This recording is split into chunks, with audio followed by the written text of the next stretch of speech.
جی بالکل ایسا ہی ہے. میں اس وقت وابڈہ آفس سوابہ میں موجود ہوں اور یہاں پہ وابڈہ حکام کی جانب سے جو ہے کھلی کچہری کا انعقاد کیا گیا ہے. اس وقت میرے ساتھ ایس سی جیل فیصل شہزاد صاحب موجود ہیں.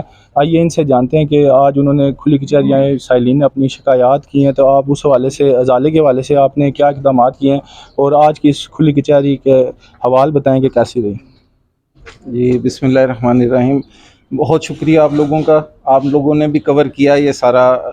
تو کھلی کچہری کرنے کا مقصد جو ہمارے یہ ہے کہ ہم جو دور بیٹھے ہوتے ہیں بہت ساری چیزیں ہمارے نالج میں وہاں تک جیل میں بیٹھ کے نہیں آتی.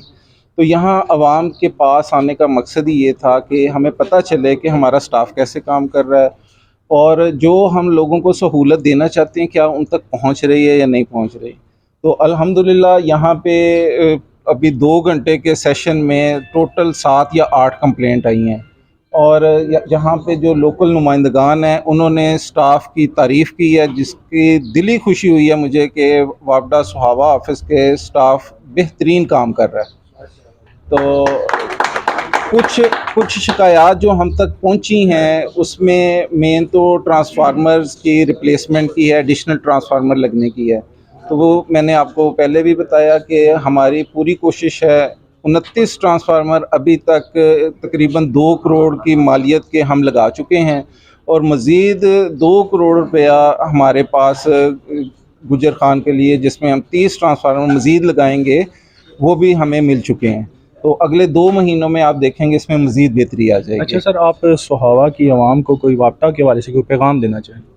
جی سہاوا کے لیے سب سے اہم پیغام تو یہی ہے کہ جو بھی آپ کی تکلیف ہو, اگر آپ سمجھتے ہیں کہ آپ سے کسی نے ناجائز, ہمارے ملازمین میں سے ناجائز پیسے کسی کام کے لیے طلب کیے ہیں وہ ہم تک پہنچائیں. میرا نمبر میں آج آپ کو دے کے جاؤں گا. یہاں پہ یہ میرے ایکشن صاحب ہیں, اقبال اترا صاحب, یہ گجر خان میں بیٹھتے ہیں, ان تک پہنچائے. قطعاً ہم اجازت نہیں دیں گے کہ کوئی عوام کو لوٹ مار کرنے کی کوشش کرے. دوسرا یہ آپ کے توسط سے یہ کہنا چاہوں گا کہ لوگوں میں بھی یہ آگاہی پیدا کریں کہ جب کسی کا کوئی کام ہوتا ہے تو وہ فری آف کاسٹ نہیں ہے, اس کا ایک ڈیمانڈ نوٹس ایشو ہونا لازمی ہے. لوگوں کو ذہن میں شاید یہ ہے کہ اس کو بجلی یا کھمبے فری ملیں گے, اس نے صرف میٹر لگوانا ہے. ایسا نہیں ہے. تو ان لوگوں نے بھی اپنا شیئر جو ڈیمانڈ نوٹس کی شکل میں بینک میں جمع ہوتا ہے وہ ضرور کروانا ہے. جی بالکل. میرے ساتھ اس وقت سی این جیل موجود تھے. انہوں نے کہا ہے کہ کھلی کچہری لگانے کا یہی مقصد ہے وقتاً ہم چیک کرتے رہیں کہ لوگوں کے جو مسائل ہیں وہ حل ہو رہے ہیں یا وابڈہ کے جو اہلکار ہیں وہ کیسا کام کر رہے ہیں. تو انہوں نے کہا کہ ہم مزید آگے بھی ہر کچھ ماہ بعد 3 ماہ بعد یا 6 ماہ بعد اس طرح کی کھلی کچہری کا انعقاد کرتے رہیں گے اور سہاوا کے وابڈہ کے حوالے سے جتنے مسائل ہیں وہ جلد سے جلد ختم کرنے کی کوشش کریں گے. جی